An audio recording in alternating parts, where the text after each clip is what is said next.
I don't know if you guys have seen this. Katt Williams did an interview with Shannon Sharpe on his YouTube channel, and he dropped some bombs on there, talking about Hollywood. He did a lot of name dropping. If you guys have not seen this interview in its entirety, I highly recommend that you guys check this thing out. This thing is freaking gold. Hopefully he's okay. And he doesn't get canceled like permanently after some of the stuff he said. But I want to play a few clips and kind of give my thoughts and take on this and get everybody else's thoughts and take on this. My goal was to get this far in Hollywood and still have a virgin. And I never had sucked a. That was my only goal. I didn't want to get with a white woman because I was scared she might have me running down the street like Jonathan Majors. There you go. Come on, Cat. Not because I didn't like white women. I think white women are as great as any other women. But I'm not going to act like I'm not scared of them. I have a reason to be scared. You could be Kang the Conqueror, and they could take your rabbit ass down in 2 weekends. And that's the truth of the matter. So I stayed away from that. Now, I've had to turn down $50 million 4 times. 4 times. Just to protect my integrity and that virgin hole I was telling you about. Right.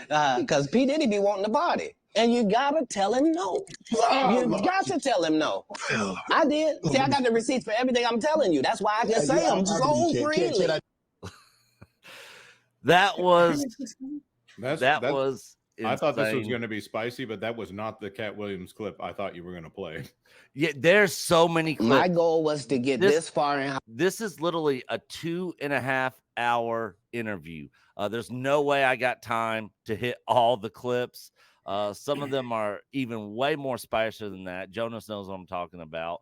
But that's one of them. Here's another one that talking about and that's how it was for Blue Comedy. Mm-hmm. If you were a comedian that cussed, you were ridiculed by the mainstream comedy geist. That would be like me being on Joe Rogan. Joe don't want me on there. I need to be on Shannon. Joe got 6 comedians that never been funny. He want to push out. But that's really how it is. I'm so and that's how it. So a lot of the people that he name dropped in this interview, he talks about Martin. He talks about a lot of the people from Next Friday, the movie he was in. Everybody knows about the story of Terry Crews and how he was like sexually assaulted. And Terry Crews, if you guys don't know, is a huge guy. I don't know how anybody would even have the gall to try to sexually harass that dude. I'd be scared of getting knocked out with one light punch from him. And a lot of these people have responded. Ludacris, Kevin Hart, he goes after the Kings of Comedy, tons and tons of people, and he dropped some freaking bombs. And a lot of the stuff isn't that surprising if you guys follow a lot of the stuff that goes on in Hollywood or Hollyweird. But Joe Rogan actually responded. I'm not going to read this whole article, but he said, I love Katt. He's one of my favorite comics, and I'd love to have him on. We talk about him all the time. If he's down, I'll make it happen. Now, I would love to see him go on the Joe Rogan podcast. I think that would be an absolute epic freaking interview because, as everybody knows, Joe Rogan's also a stand-up comedian. I would love to freaking see that. But some of the stuff he talked about with Ludacris and him both being offered $10 million a movie for 20 movies. And I guess they had to do some things behind closed doors. Katt Williams said, no, I'm not doing that. He dropped stuff about Jeffrey Epstein, which is probably what Jonas was talking about, where he offered to give him a sexual favor in front of all his people in the room. And he was like, no. You went with a different name that Harvey Weinstein. Oh yeah, Harvey Weinstein. Yeah, not Epstein.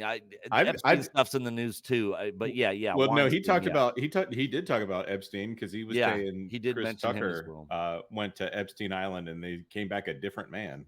Yeah. Okay. Yeah, exactly. Yeah, he name drops so many people. But it's absolutely insane. Everybody knows there's some weird stuff that goes on in Hollywood. He talks about the Illuminati meetings and meetups and stuff and all this other weird stuff. Very, very strange, but not anything surprising. Like I said, if you guys follow all the stuff that goes on in Hollywood. But real quick, wanted to get everybody's take and thoughts on this. And if you've seen this interview in its entirety, Mr. H, you go first, buddy. I've not seen this at all, but I mean it's not surprising, is it? Let's get real here. None of this stuff is surprising. If you followed any of the industry like we have, we're hearing about all this disgusting stuff all the time. And it's an out secret. It's one of those, yeah, it's just an open secret. All this stuff happens. No one talks about it, but yeah, it's just what happens. But kudos to him for keeping his integrity. I mean, obviously we only have his side of it, but if what he's saying is completely true, which doesn't really appear to be any reason why not, because he's going to destroy his career if it's not true, and even if it is, he's probably still likely to destroy his career. No. But kudos to him for keeping his integrity and not, getting one up the poop hole. Yeah. And he actually talks a lot about that, about how he's been blackballed because he doesn't play the Hollywood game and that sort of thing. He doesn't even live in LA or really associates with a lot of those people anymore. He talks about the same reason why Dave Chappelle doesn't live out there, left the Chappelle show, lives in Ohio. He's not involved. He's a big fan of Dave Chappelle's as well. And everybody knows Dave Chappelle drops a lot of truth bombs also. John, thoughts on all this stuff? Have you seen the interview? Do you know much about this story? No, I haven't seen any of this at all. This is the first time seeing a lot of this stuff. But as Nate was saying, it doesn't really surprise me. It's absolutely disgusting and repulsive what he's alleging here. And then as far as him keeping his integrity, that's good. But I would also say that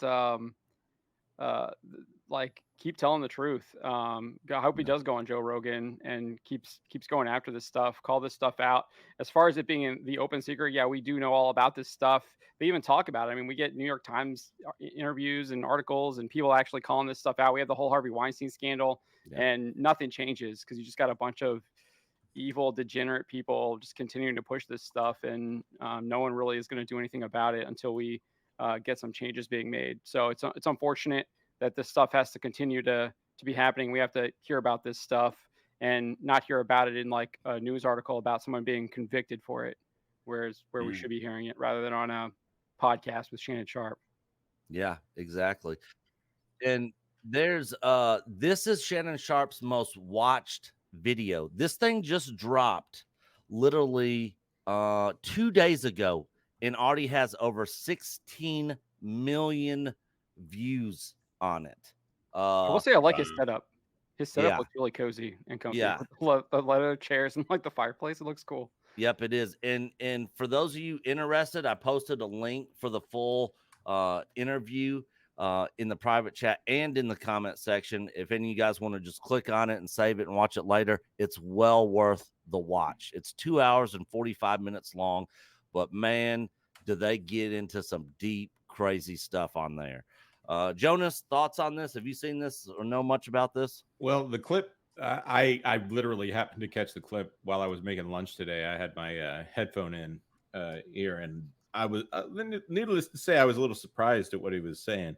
When he was talking about Harvey Weinstein, I didn't know if it was, what's the guy's name? Les Grossman, that's in Tropic Thunder. Oh, yes. Yeah. I was just assuming it was some kind of weird power play where he was saying he was going to do this if he would take the movie or whatever, like it was. But based on the other clips, it makes me think he might have been serious. Oh, yeah, 100%. This is it's disturbing. It's also kind of the kind of thing I try to avoid, but also, man, I'm so glad that all of these people in Hollywood feel free to talk about this stuff now, because when the Me Too thing happened, you got a bunch of people who had zero sense of morality on any level, trying to figure out how to be a quote unquote moral person. Yeah. And they drew their own lines, and this is the line that wasn't crossed.